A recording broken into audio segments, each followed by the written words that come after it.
So, a couple things. First, my apologies. My little ones got me sick, because that's what they do. They capture viruses, and they pass them on to me.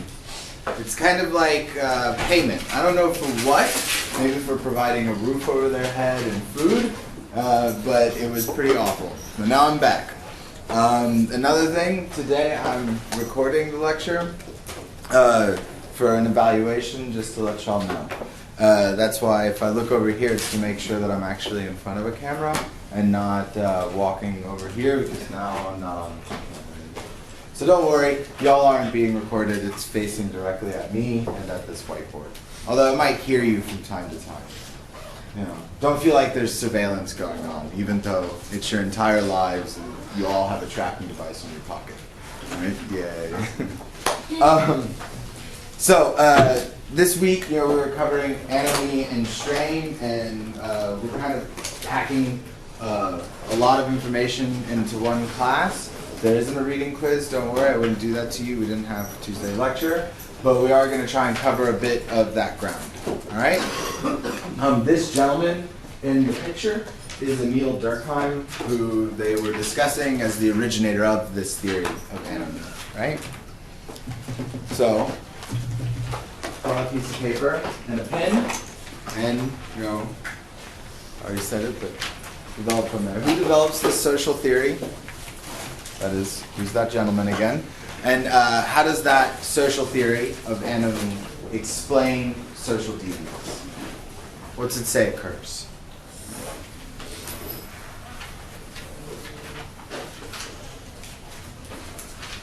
So 3 minutes to do that, give or take.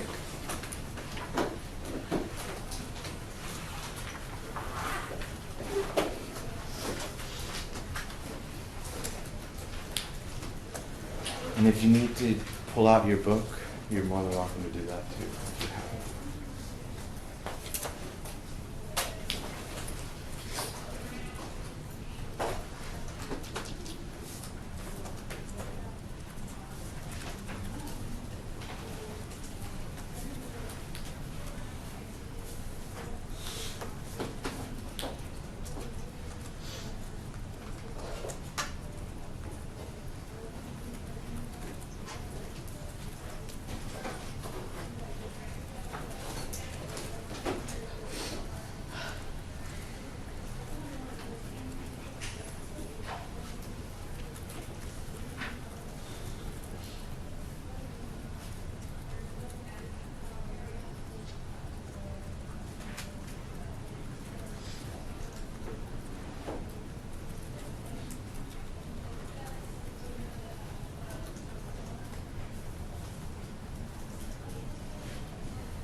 Start wrapping up.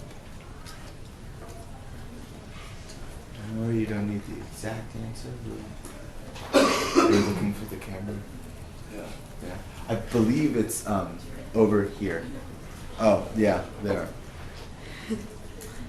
I was trying to figure that out earlier too. Yeah, right there. I can't see you. That's what. Perfect. Yes. It's literally just me and this whiteboard. I could make it like zoom back more, but I figured, if y'all don't want to be on camera, a professor will watch this and then give me an evaluation. So let's not yell obscenities or anything, Probably more likely on my part, actually. So, okay. Who develops the social theory of anomie? Not just his name, but like, what is he?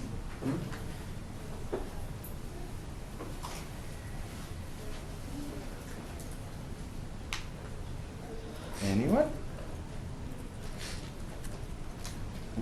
Yes? A sociologist? Yeah. From anywhere?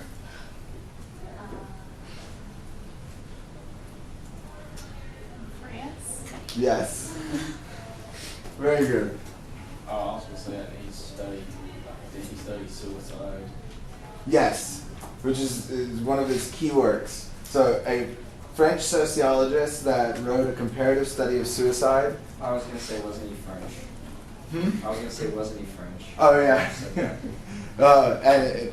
Yes? Says he's considered the father of sociology? Yes. And this is a key thing, right? Like, and the reason they consider him like the father is that he establishes the formal academic journals for sociology. So he's the first one to what we call institutionalize sociology in the university, right? And that he was French, if you know some things about late 19th century Europe, is important because the French were more what we call positivists, right? They were much more about the empirical study of things as like if X then Y style relationships. That is like very mechanistic, whereas the Germans, and we'll read some other Germans like Marx later on, were more in the Romantic tradition and therefore had a more historical approach, although Durkheim's approach was still historical. So this late 19th century sociologist named Emile Durkheim. Now, what is his theory of anomie? Or how does it explain social deviance? Yes. Basically, the society sets up goals. When people don't have the abilities to meet those goals, they react through deviant behavior. Yeah. Nate? Basically, that people can have like a social breakdown and don't really fit into any societal norms. Yeah. Let's see. And this word, right, as being key to this, that anomie is not like, in a sense, it's a psychological reaction, but it's more like an inter-psychological reaction that happens because of social forces. I said, of a society setting goals or values, norms, right? And then this social breakdown that can occur when they can't reach those goals. Is there anything y'all would want to add? Or we can dive right in. Yeah, let's dive right in. Right, the way that this is going to happen, right, this setting of goals, values, and norms, right, so think before this social breakdown. And instead just think about how do we get to a stable social system. Right? Now, for Durkheim, right, if there's just one person, that's psychology. So that's not technically important. But what he's saying is that it is important in terms of when those people come together. Right? So all of a sudden, you have this set of egos, each ego, connected and then therefore sharing some set of symbols. Right? What he called a conscious collective. And that conscious collective is something like above that group. Like this group together produces something more than the equation of its parts. Right? And that is key to what he's saying when he says these values. Where do values come from? They come from this conscious collective. What is the conscious collective? It's the result of a group of people sharing some set of things. Right? When that breaks down, of course, then we get to the anomie part, and we'll head there. Now, what we need in order to do that, right, to build that conscious collective, so if we think about like what these arrows could symbolize, is we're going to need something like solidarity, right? That is, we're going to have to have like trust between one another of some form. Now Durkheim, and this isn't in the chapter, and you won't be tested on these exact terms, but he separated it out into mechanical solidarity and organic solidarity.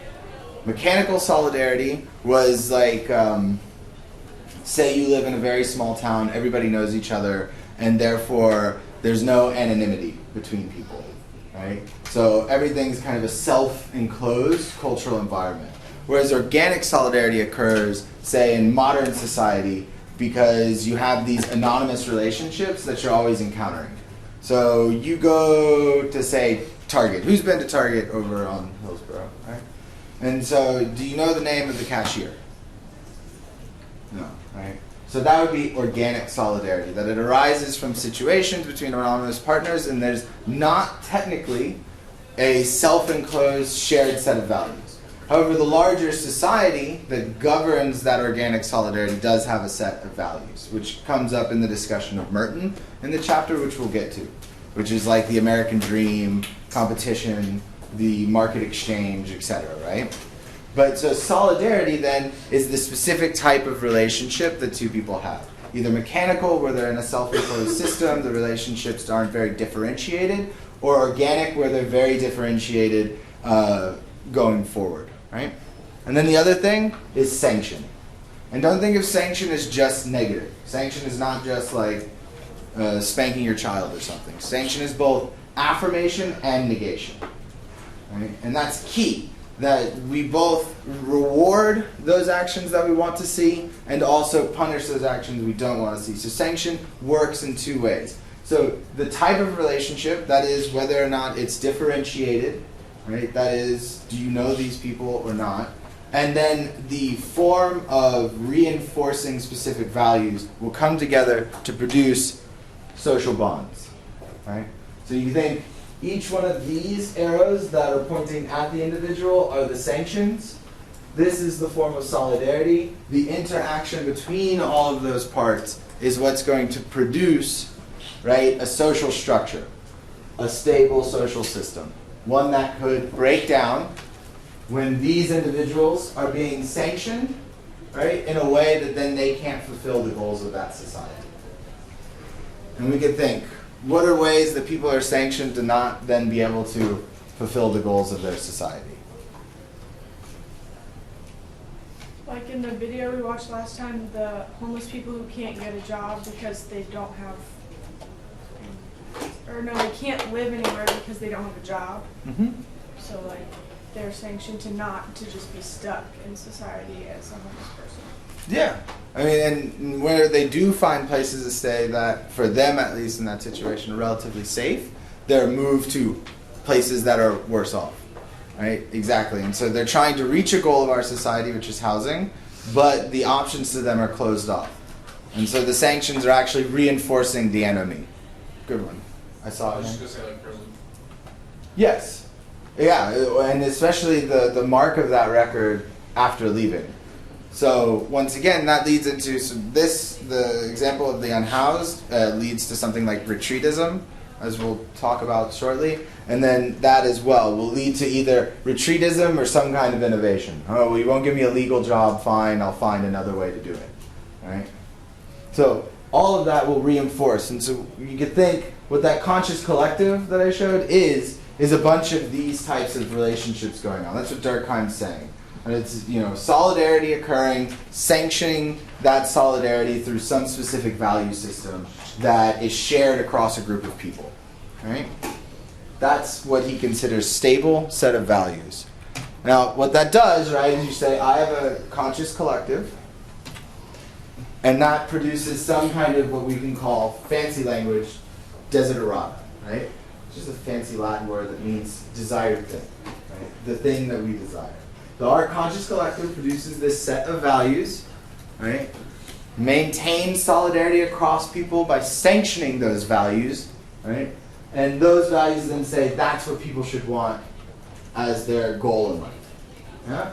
And then what occurs, right, is that conscious collective then has to be able to consume that desired object. There has to be some pathway for them to be able to do that. When they can't do that, when that pathway is closed off, what we know then, right, is an anomic reaction will occur of some variety. Right? So, if this is what's going on, that's the stable social system, there's no enemy.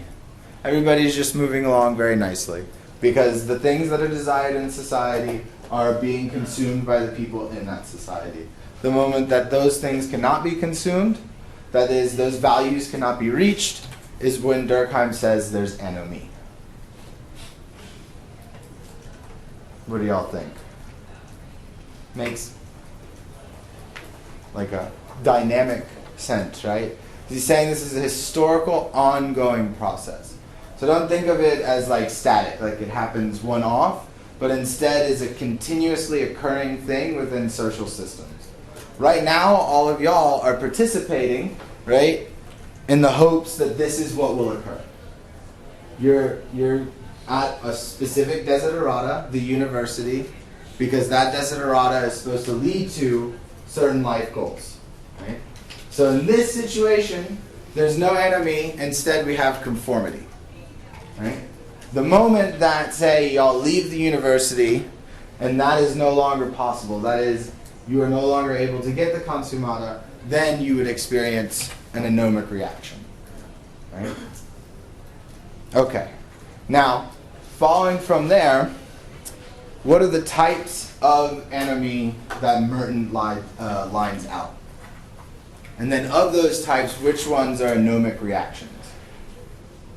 All of them?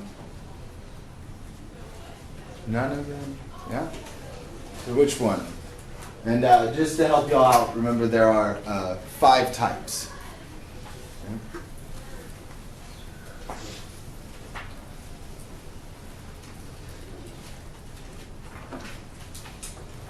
And you can definitely use your book if you want. It's not a test. And if anybody needs to borrow one, I have it right here.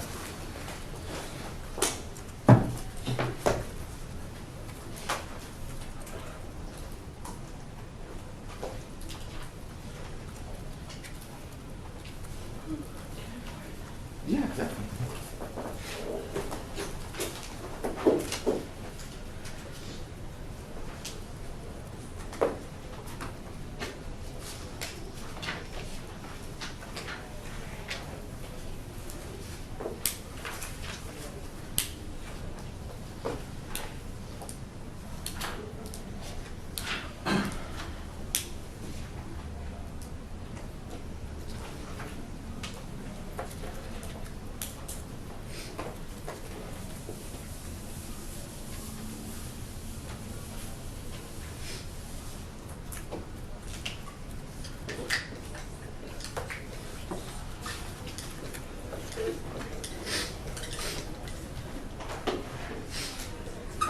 According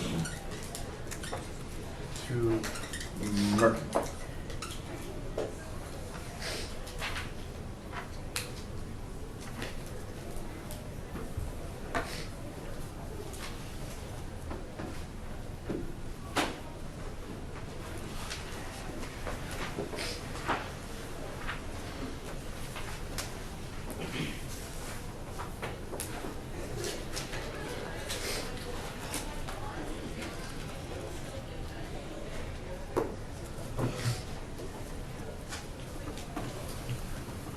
Does anybody else want to look? The rest of y'all. It works.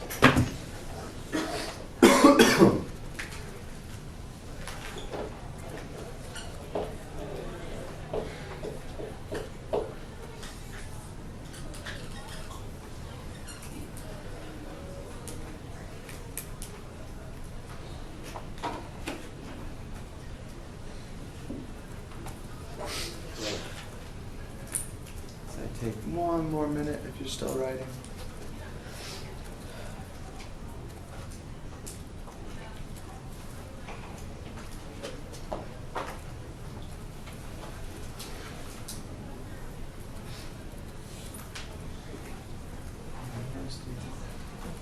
Okay.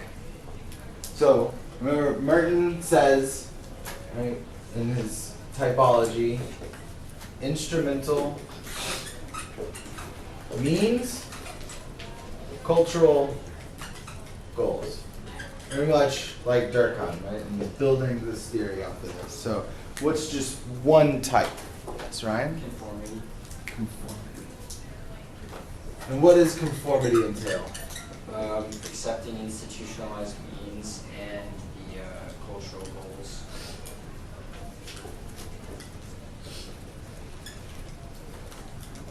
Yeah.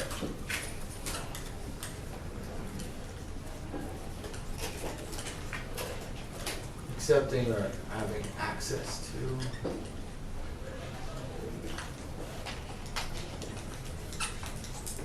What next? Innovation. And what does that entail? You reject the means to accomplish your goals, but you still acknowledge the fact that you have goals that you must accomplish. Reject or maybe don't have access. Yes, and then accept the goals. And we're gonna get in deep. Thank you, Diego. What was that? Treatism? Yes. And what is that? But you literally reject everything.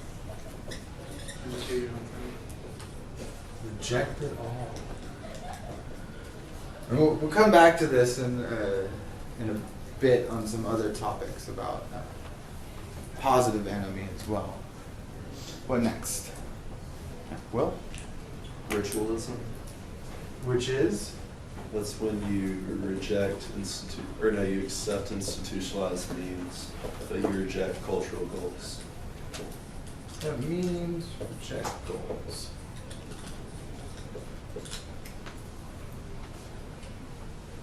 Yeah, Sharon. Rebellion. Which is? Like not a lot of rules. Yeah. Make up your own.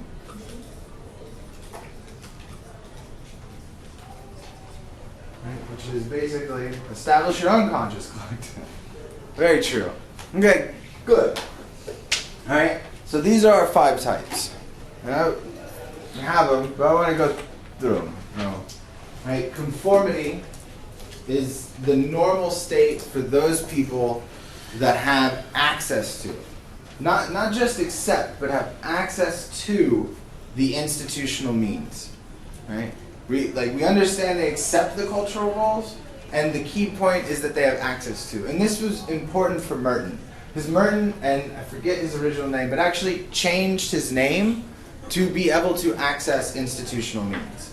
He was born with a Jewish surname, I believe a Yiddish surname, and then changed it to Merton to Americanize himself.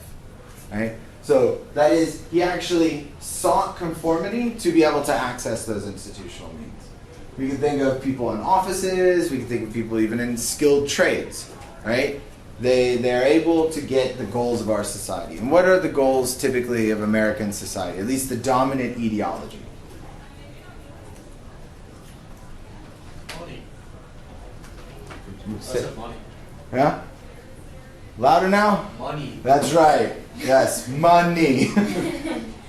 And keep repeating it because we even have like all of these phrases and things that reinforce it. Like, what is time? Money. Yeah, you know, and you can go down the line, and knowing that our society has that cultural value will cue you in on why we have so many different little phrases, like cliches, around comparing things to money. Everything is money, because that's what the society values. So for those that are conforming, they have access to means, right, to be able to reach that goal. And therefore, they're typically content with the state of the social system. And that gets back to, right, because Durkheim's focus is stability of that social system. How does it reproduce itself without deviations? Well, these are the folks that reproduce it without deviation, right? The major ones. The next group is innovation. Does anybody recognize this fellow? Is that black? Hmm? Is that black? The people guy? Who? The FIFA president?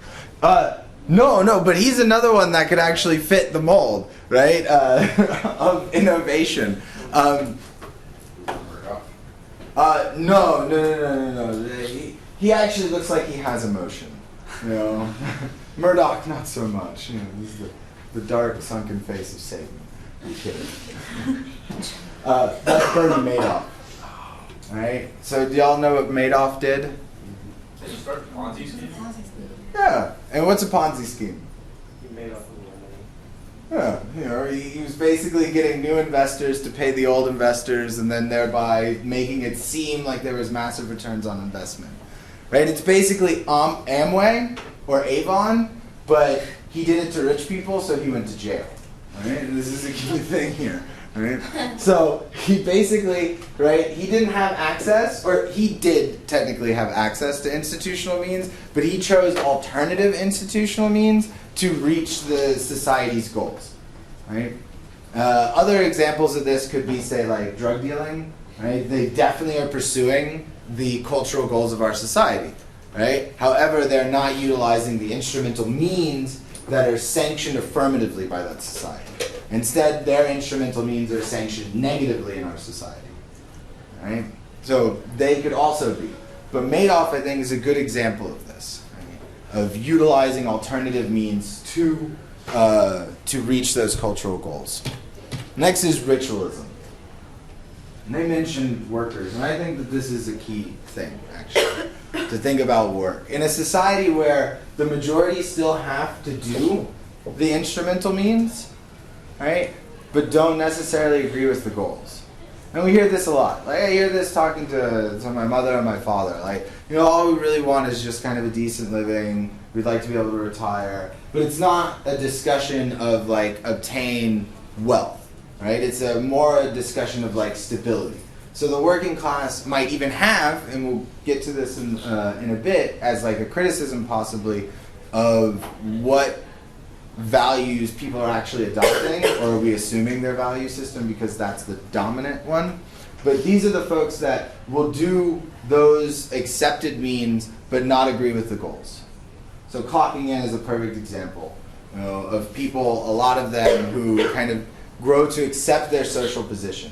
And there's some great ethnographies, like Michael Borowai's kind of old now, Manufacture of Consent, of how employees even develop games at work that help to reinforce their position. That they become participants in their own kind of exploitation. Right? That consent of the workers is manufactured. So this is anomic in the sense that if they no longer accept those goals, if they're no longer seeking promotions, etc., then therefore they're in a ritual state. Right? And then, of course, the last one, retreatism. And the number one way to look at that is typically, say, alcoholism. You know, it's not just like a rejection of the cultural goals or the means. For many people, it's a lack of access to the instrumental means that can lead to kind of, this is really a nihilistic state. You know, nothing has meaning anymore. There's an absolute rejection. So addiction can be part of this, but also other things can be a part of this. You know, retreatism does not just have to be addiction. It can be like giving up all one's possessions and then hitchhiking across the country. It can also be a form of retreatism. Yes? Can you be a part of two? Can you be an addict and also conform to like... I would say yes. I think for Merton, it would be much more analytically clear-cut. More contemporary social theory would say that there's going to be hybridity, that even throughout a day, somebody could be switching through different states, right? If we look at a more structural level, it's probably more clear-cut, because the structural level is higher up, and so there can be easier ways to make that distinction. But at the ground level, when you're talking directly to people, if you're like interviewing people to type them based upon this, yeah, your interview would probably be like, well, you know, on Monday at 9 o'clock he was totally in retreatism, but by, you know, 12 he had, you know, accepted conformity again, right? So, and how that works throughout the day. So thinking about different scales again will always be important, right? And then rebellion. Yeah, and rebellion is, so just so y'all know, this is Pancho Villa, this is Emiliano Zapata, right? And this is, they had a gathering at Aguas Calientes as they were joining forces to fight Carranza and the Constitutionalists in order to take over Mexico and develop a bandit peasant republic. However, they ended up failing. But their whole point was to establish a new set of values built around the ideas of the peasantry and kind of communal living and subsistence farming, and also a redistribution of hacienda land. Haciendas are giant plantations, basically, and so that was their idea. So that's rebellion, right? It's not just that they no longer accept the goals and the means, is that they actively seek to produce their own goals and means, right? So, as we can probably tell, we're either for this theory, we're either accepting of the situation as it is, which is the place that most people are, to a varying degree, or, right, we are trying to produce other ones. Now, this gets back, of all 5 of these, which ones are anomie? All of them but conformity. Why so? Because so like in conformity you're accepting it, but in all the other ones you're having to sort of like push for something different. Anybody else?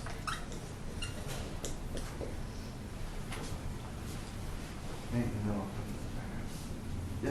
Conformity, you're accomplishing all of the goals set up by the stable social system. But all the other ones, even in innovation, you might be accomplishing the goals, but you're not going about it in acceptable social ways. So innovation is close, but not quite, and then all the others have significant differences. I was just wondering, couldn't conformity be a form of anomie? Because there's such a thing, you can, like reactionary conformity, which you're reacting by conformity just because you don't have access to anything else. Not everyone has the means for innovation. So I feel like that could be anomie, just not a psychological, I guess. Hold that. We'll come back to it. Let me get Max. I like this. It's kind of like the same thing she's saying. Yeah. I can see it as like a reaction to like, if you accept like that you're supposed to make a lot of money, you have the means to do that, but you're still not doing it, just from like personal lack or whatever. So you try harder to conform. But would that be retreatism?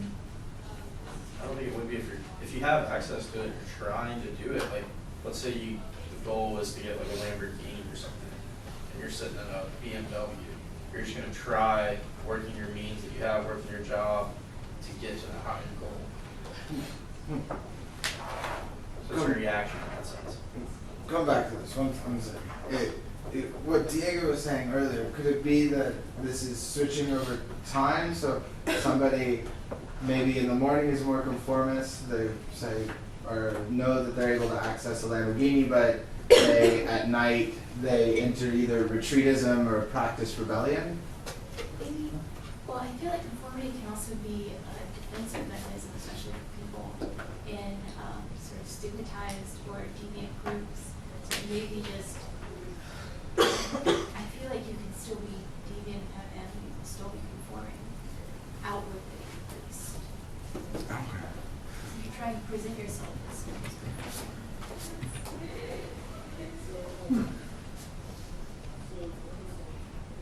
Hold on to this. I have a question coming up that I think will allow us to dig deeper into this, because while I agree with what y'all are stating, I think in terms of what Merton and Durkheim were arguing, right, that they would not agree, that conformity for them is not anomie.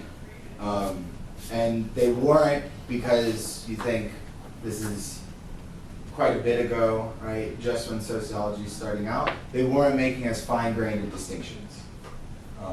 They were almost exclusively thinking on a structural level. And so to get to those points, I think we needed micro-sociology, which doesn't come around until mid-20th century, right? But hold on to that, because I think y'all are on some good track right here, all of y'all. Okay, now, adding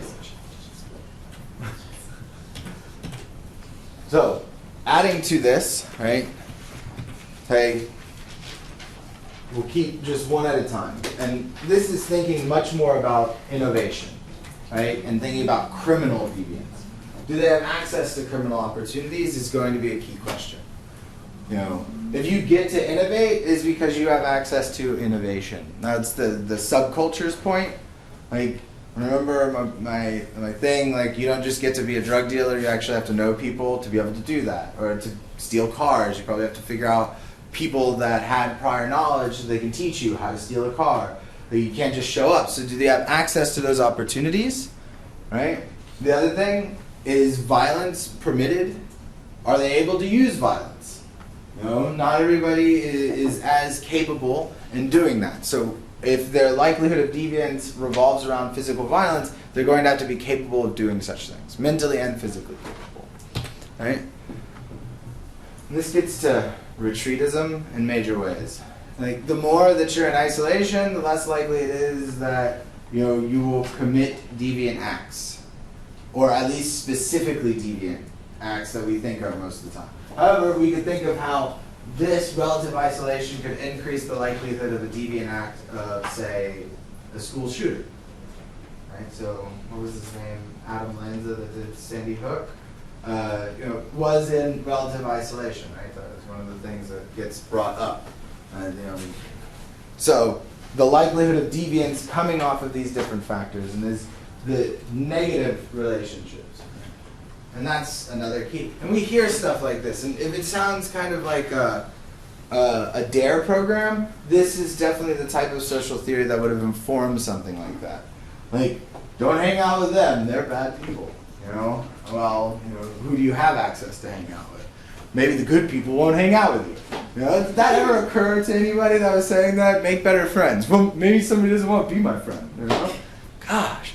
So, these get to things like differential opportunity in subcultures that they're discussing. Right? Not everybody has the opportunity to commit all different acts. And so we have to be cognizant of that. And I think that's getting to these fine-grained distinctions that Matt, Rebecca, Diego, and many of y'all are starting to make. That when we think about anomie and the anomic reaction, it's not as clear-cut as just having 5 types. And in sociology, what we could say is that these are instead ideal types.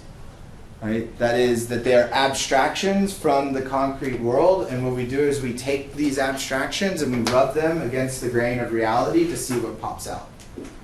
Right? And what we'll find is, yes? Sorry. No, go. I was just wondering, it's sort of a weird question. Do they make a distinction between deviant acts and deviant ideas? Because I know this wasn't like a thing when they were making this theory, but for instance, if someone is outwardly in every aspect of their life performing conformity, they would not have anomie. But if they conform every second, every day, and then go home and maybe post on the internet things that we consider deviant but never act on them, would that make them a deviant, or? So getting more towards these folks and the more contemporary theories, yes, they start making that kind of distinction between an act and an idea.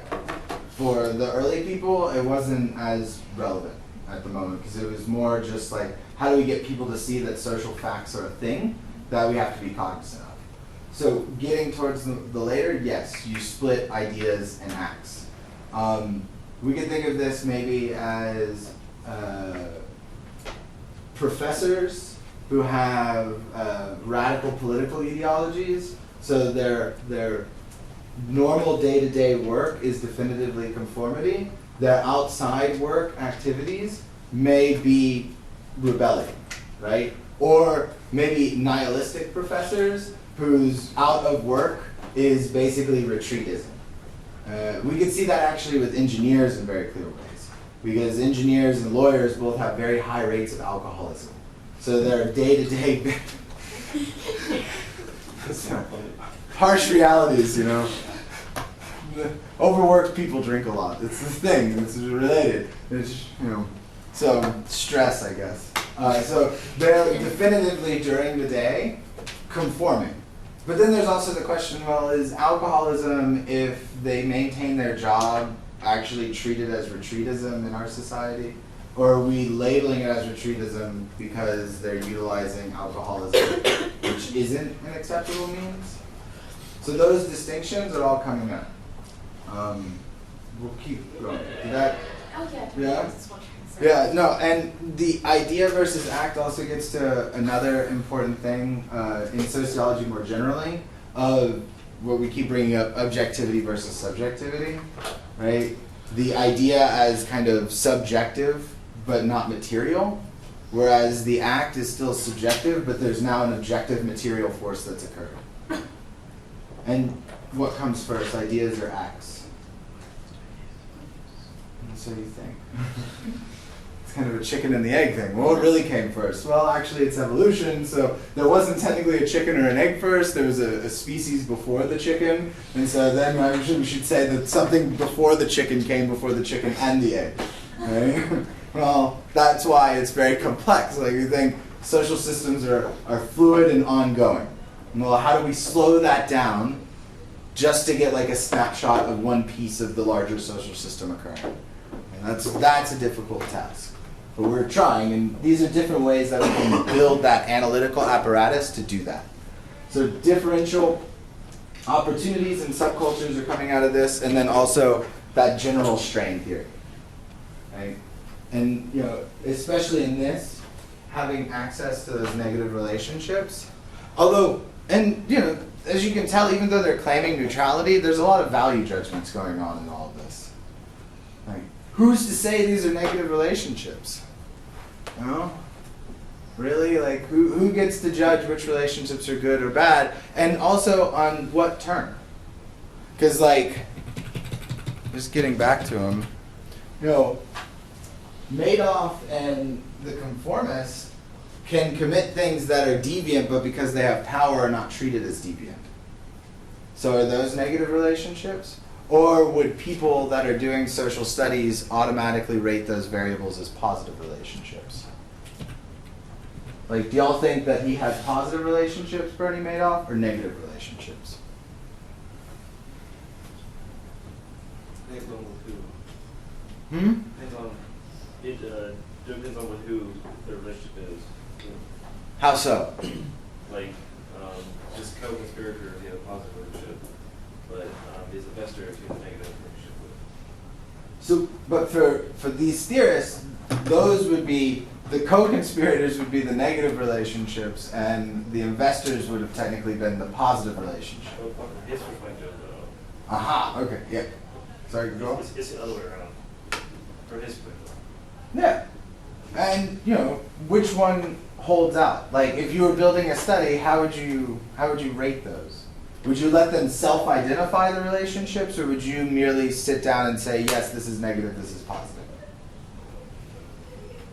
Don't worry, these don't have automatic answers. But the difficult questions that, if you do criminology or sociology, you would have to grapple with when you're developing that kind of study and trying to figure out when anomie is what's occurring and then therefore producing the deviance.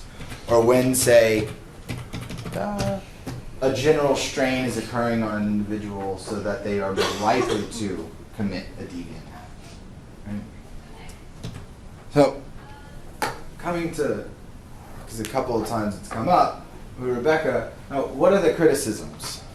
And we've started to hit on this a little bit, but what are the criticisms of anomie then?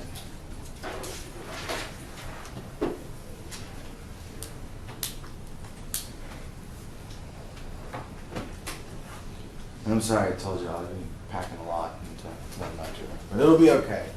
After this, you'll all be experts. Start yelling at your friends. No, cool down. That's an anomic reaction, man. God, I have bad dad jokes now. Or bad sociology jokes.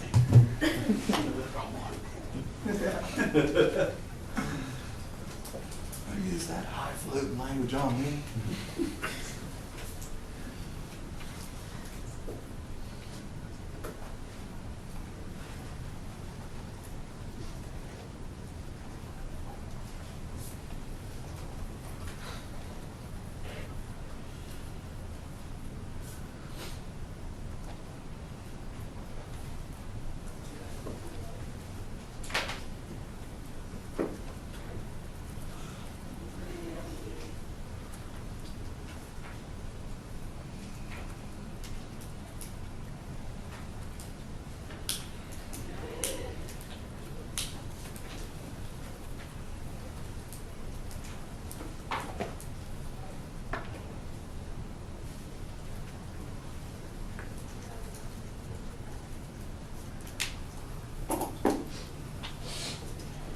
Take like one more minute for those of y'all who are still writing.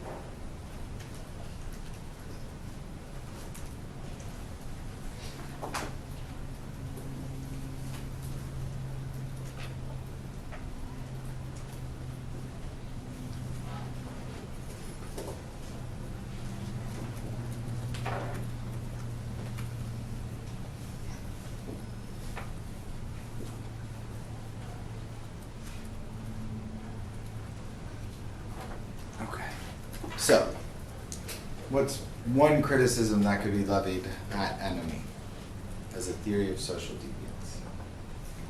Not everything is always as cut and dry as these 5 different, like you were talking about, these are like the ideal levels, but it's not always that simple. Like, could you provide an example? Well, someone had mentioned, like, could you be more than one type? Sort of like the hybrid person who is experiencing different types of behavior during different parts of the day based on their interactions.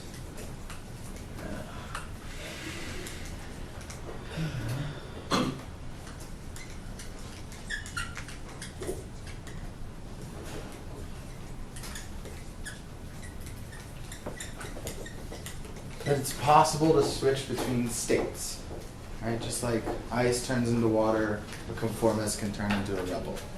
Not all values are universal. Hmm? Not all values are universal. Ah, very important. What do you mean by that? Like universal? Like something that's seen as a negative thing, a value in one part of the world might not be seen as a negative value in another part of the world. Yeah. We have particular systems of values. And do we even have to change geographic location to get different systems of values? No, not really. You have to be found within the community. So it can be geographic. Can also be within the community.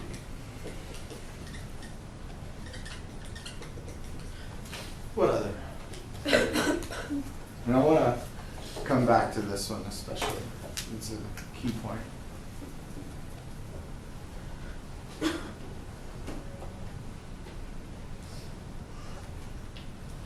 Any other criticisms?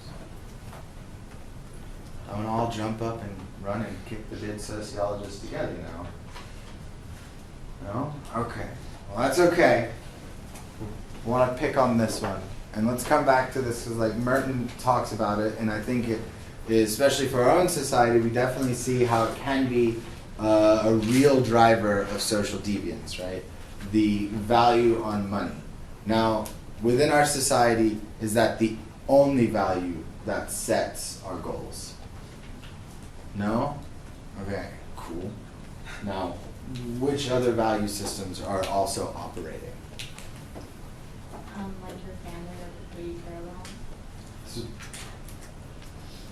what kind of values would, say, family do that are either counter to or are running parallel with money? Life protection. So I guess maybe in some ways that can run parallel to money. Like you need money to provide a stable environment, like a house or. And does your family charge you for that? No? So they obviously don't see it as like a money generating opportunity to say, take care of the baby. Right? You can laugh, but there is an economist, Murray Rothbard, a libertarian economist, who said that babies should be paying their parents for the care that they give them. Like, how dare these lazy babies, they do not move, they do nothing, bring in no income, they eat and they consume diapers. Not like literally, but as in you have to purchase them, yeah. Yes, yeah. You know, if you leave it too close, the infant will eat it, right? So, but in a certain way, right, this does have a different value system, right? Your family is typically not charging you for certain things. So the goals set within the family can be distinct, although parallel with the goal of making money. What other value systems? Education. How so? Well, it can be the key to opening up new avenues. Like we were talking about with conformity, education is key to accomplishing what it was desiderata and yeah, consummata. But wouldn't this be a way to reinforce the dominant goal of our society of getting money? I think it runs parallel with it because it's not all about the money. You might also want an education to advance your own personal understanding of society and your own input. Yeah, that we can treat education as a good within itself, right? Which is distinct from treating it as just a vocational thing. Very true. Happiness is a value system. Like, people aren't going to do things just because they make a lot of money if it doesn't make them happy. Yeah. People need joy. Yeah. No, do you have to pay for joy? No. I think so. Yeah. Sometimes. I agree with you, but does our society agree with that? Does our society agree with Well, that? they say money can't buy happiness. Ah, there we go. So it's constantly contradicting itself. I'll come to you 1 second, Eric. Buy you a jet ski. Exactly. Cocaine. Have you ever seen an electric jet ski? No. There's that one girl who like fell off a jet ski though and got like you have to get by it. So, bursts of optimism and then dystopian reality sets back in. She broke her femur. No. Okay. But you said something really important too. Contradictory values. And that's something we should be maintaining, and that gets to that particular systems. That even within a community, there are contradictory value sets. So we have to actually know which values people are using at a given moment in time, and the same person can represent those contradictory values, right? What other, like, oh, Jared, sorry. Maybe like reputation.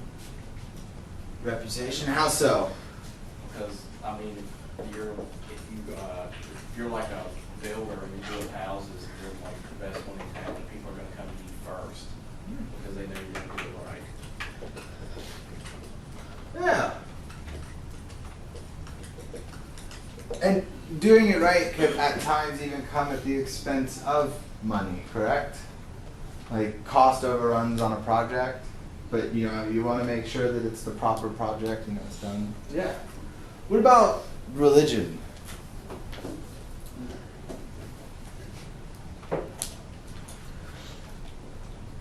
Just a quick question.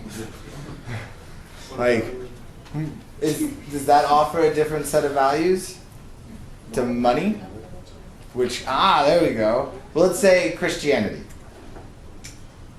Well, you're supposed to like pay tithes and stuff like Okay, but does it have as its goal money? I distinctly remember him whipping bankers in the temple. That's a prosperity gospel idea in Christianity. So, That money will just come naturally. yeah. So there is a version of Christianity that does say that that's the goal, which would be the prosperity gospel. Which, I'm from Houston, and I don't know if y'all know this, but we have a gentleman named Joel Olstein,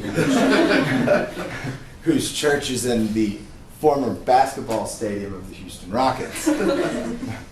Most of my friends that listen to him are salesmen, and they tell me that they just want a motivational speaker. So there's something there, right, that there's a version of, and then that gets to this thing again, contradictory values. So how are we supposed to state that an enemy is operating if we can't state what the value system is that the people are utilizing?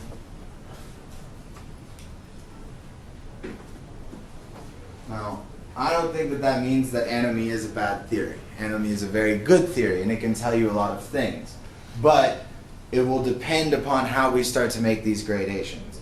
When Durkheim does this suicide study, he's saying Catholic, Protestant, and he has a couple different countries. Well, are all Catholics the same? No? So there's different types of Catholics? How so? It's my favorite question. How so? Fill in those deets. Come on. Different sects. Like, Each section has its own leaders. yeah, like Jesuits, Franciscans. These are all different groups within. And they practice different things. Like there's Catholic groups still to this day and monasteries that are living communal life because they consider the teachings to be that. that one lives an austere life communally with your group in praise of God. Do all Catholics do that? No. There's other versions, right, within. So you, right, getting always back to you as a sociologist or criminologist, if you ever pursued it, would be setting those parameters. And then having to devise ways to ask people which value system they consider to be the dominant one governing their life. And then hope that those people actually know the ideas that they're acting upon are the ones that are actually acting upon. Getting back to that ideas acting distinction, we know that people don't actually perceive things. Remember when we did the methods thing and the perception of crime was that there's a lot of it, or well, that we need more money to deal with crime even though the violent crime rate is going down?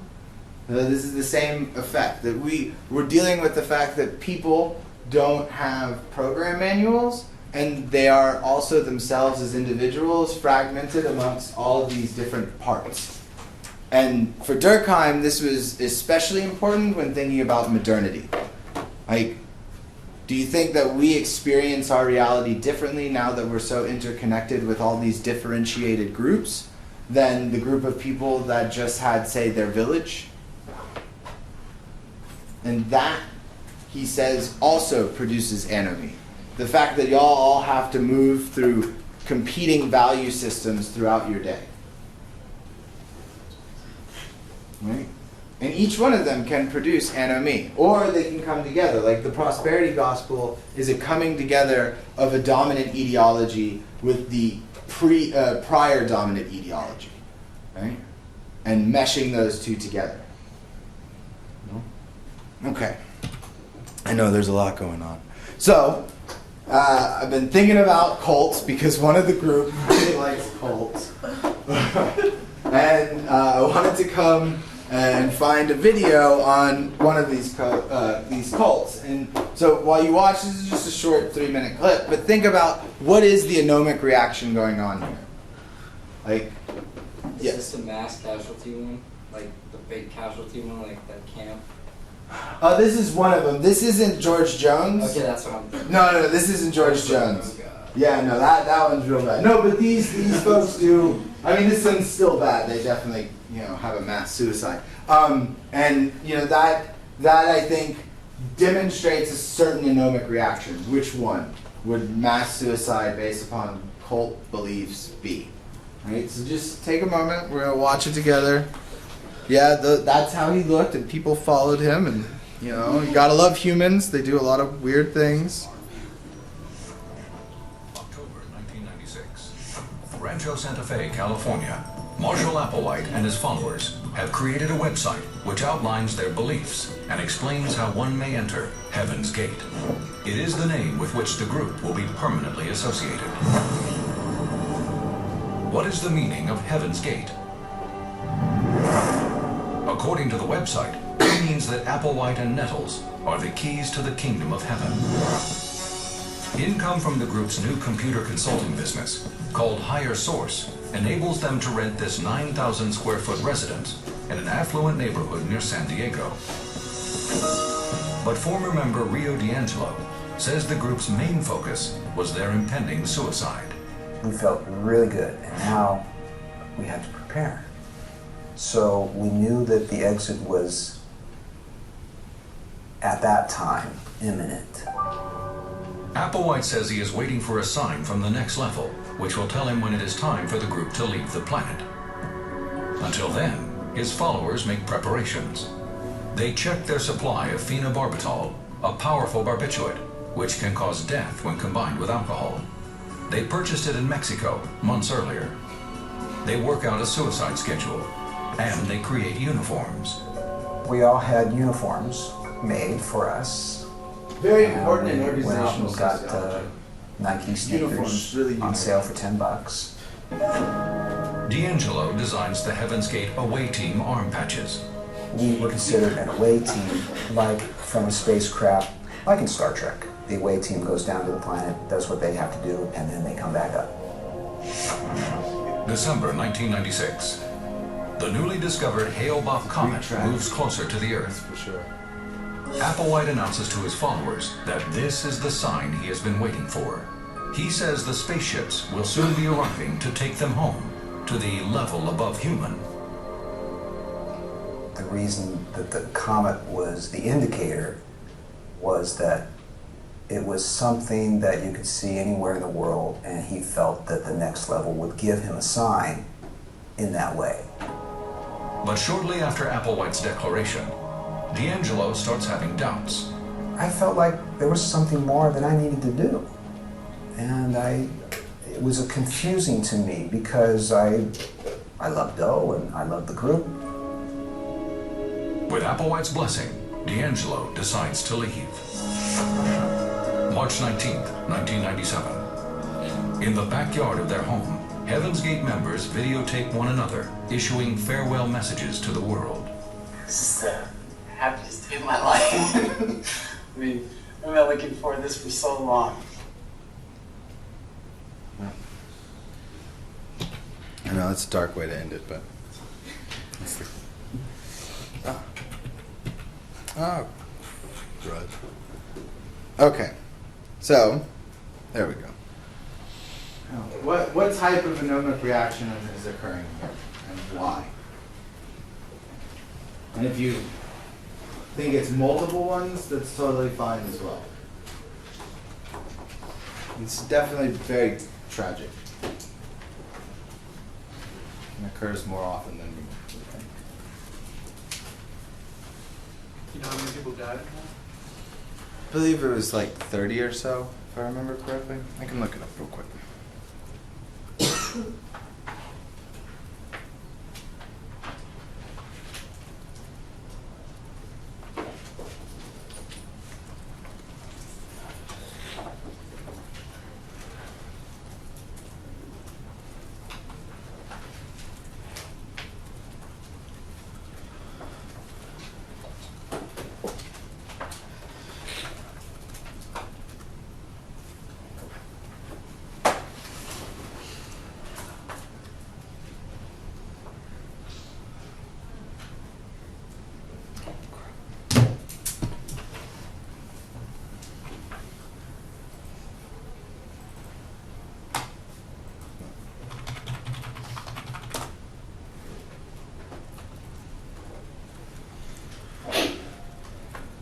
39 members, bless you.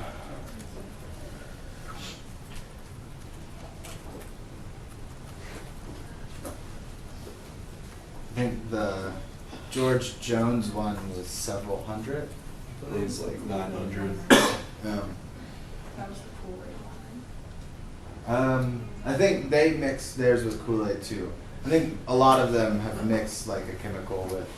Was the George Jones one the one in like South America? Mm-hmm. Yeah, he bought a compound I think in Guyana, and then brought everybody. Wasn't it like Texas or? Well, in Texas there was the branch Deviance, but they didn't commit suicide. They were killed by the FBI under Janet Reno. They put a gas into the house that was supposed to like get them to scatter, but that gas was flammable and it set the place on fire. Yeah. So, and that was a PR incident. Hmm? Is that a PR incident? Well, definitively. One, they denied it, right? You know, they denied that their chemicals were the cause, and then also because they were a cult, right, under David Koresh, I believe, if I can remember his name correctly, they were utilizing that as well to justify the action. And one of the things they were seeking to justify was going in there because of allegations of sexual abuse occurring. There's a pretty cool class at State called Religious Cults, Sex, and Fringe Religions. Oh, cool. Throwing that out there that talks about all of that. You should find out who the professor of that is, the group that's doing cults. Dr. Deviance. Yeah. He's like a genius about all that too. It'll be helpful information. Yes, Grace? It's Jim Jones. Oh, Jim Was a Jones. singer. Yeah. Thank you. I don't want to sully George Jones's name. Jim Jones with aviator glasses, right? Yes. Yes. Thank you. There's also some really interesting talk of whether Jonestown was a mass suicide, because some people maintain that the people in Jonestown were forced into it, so it would not be the largest mass suicide that would be answered. Ah. Yeah, the plot thickens. Right, and it stands to reason. Like, I'm always surprised about the Heaven's Gate story that gentleman was allowed to leave. Because for most cults, that's not typically how it goes. Like, it's like a gang, in a sense. Like, you're in for life, you know. And then... I don't know. Oh, okay. They also left some people behind to like keep with the website. So Bless you. Because I'm pretty sure you can still actually visit the website. It hasn't changed. Oh, wow. It's like they left, like, they purposely left some people behind. Yeah. So that's the only keep the website. Don't get on the list. You know, there's 2 anarchist cookbooks. There's one which is like the one that they make the bombs and stuff, and then there's Keith McHenry's one, which is on food, not bombs. And so, you know, if you ever try and purchase Keith McHenry's version, I'm totally sure you get on the list for wanting to do food share. You know, you gotta be careful. You know, everything can get you on one. But okay, coming back to this question of Merton's typology, like this group, Heaven's Gate. I mean, and if you don't even think it's Anomie, you can argue that as well. But I would argue that there's definitely some level of anomic reaction going on with this group. Like, what would that be? I would say rebellion, because they had a completely new goal of getting on this comet that they thought would take them to a higher level of consciousness, and they ended up using a completely non-traditional means of suicide to try to reach that goal. Okay. Built new values, used alternative means. I like it. Yeah. I also sort of thought a little bit of innovation, because they're still like, I guess it depends on what you consider the goal to be, but they had a goal and they were reaching it in an innovative way, so. Would you say that goal is shared with the larger conscious I collective? think some people, yeah, like it's just a different interpretation, like happy enlightenment or whatever that people might want to reach. It's just they had a different way of doing it. I think it's kind of got to be somewhere in between rebellion and innovative, because it's not technically rebellion because they're not trying to change like the society's goals or anything like that. They're just like being them. Like, yeah, they probably recruit people, but they're not like trying to change the government where everyone in the world commits suicide for their goal. But at the same time, it's not exactly innovation because they don't have the same goal as the rest of society does.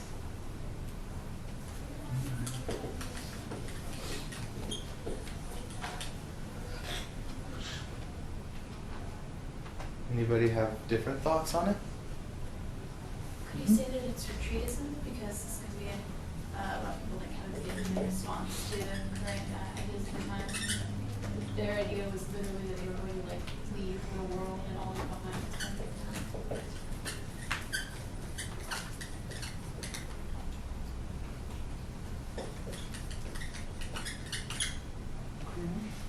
Anybody have another take?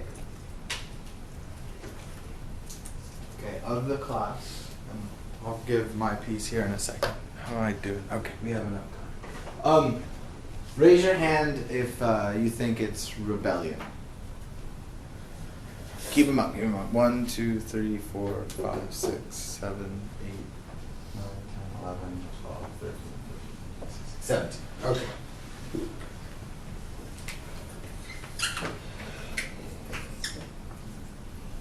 How many think innovation?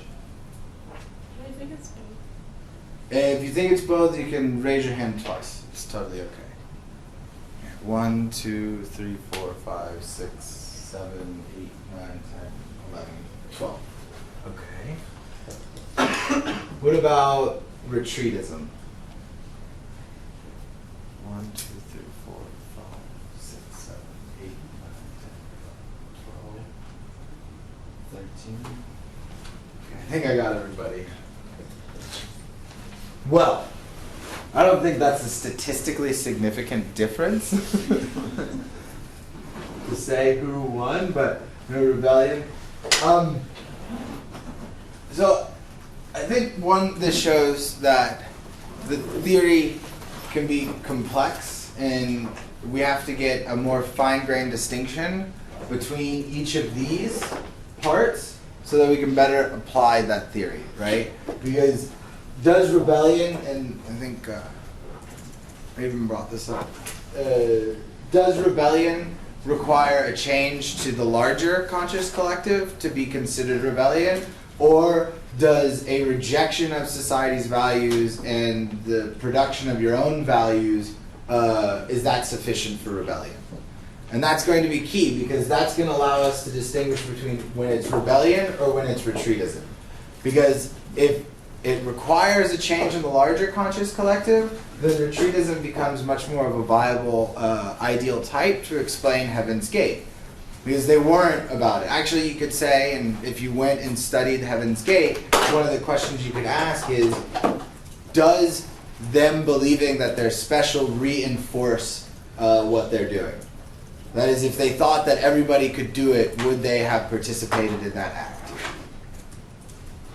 And it's a hard question to ask without a study, but because that could be then retreatism. Innovation, I think, in terms of the way the theory operates, like, we would have to have an expansive definition of enlightenment. But then maybe that's useful. And I say that because it could be that a lot of the things that we're doing are only a step away from, being harmful. But there's no guarantee that the things that we're saying are stable are not in themselves deviant. That we only don't treat them as deviant because we don't have a far enough outside picture to understand how they're interacting over the long term. Right? So any of these could, what a good sociologist would do is then say, okay, since I have this kind of confusion based upon the evidence that I have at my disposal now, let me gather more evidence to see how I can clarify which type it's going to be. Or if I need to discuss different types over time. Right, and maybe periodize. Because there is a moment that they're talking about that they're also being conformists, right? Because they're apparently good coders, and by being good coders, they're capable of getting the income to purchase the house. Right? So all of these things. Anyway, I don't want to keep y'all at it. Thank y'all. See y'all on Tuesday. Yes? Question about the proposal? Yeah. I'm seeing like a couple different due dates.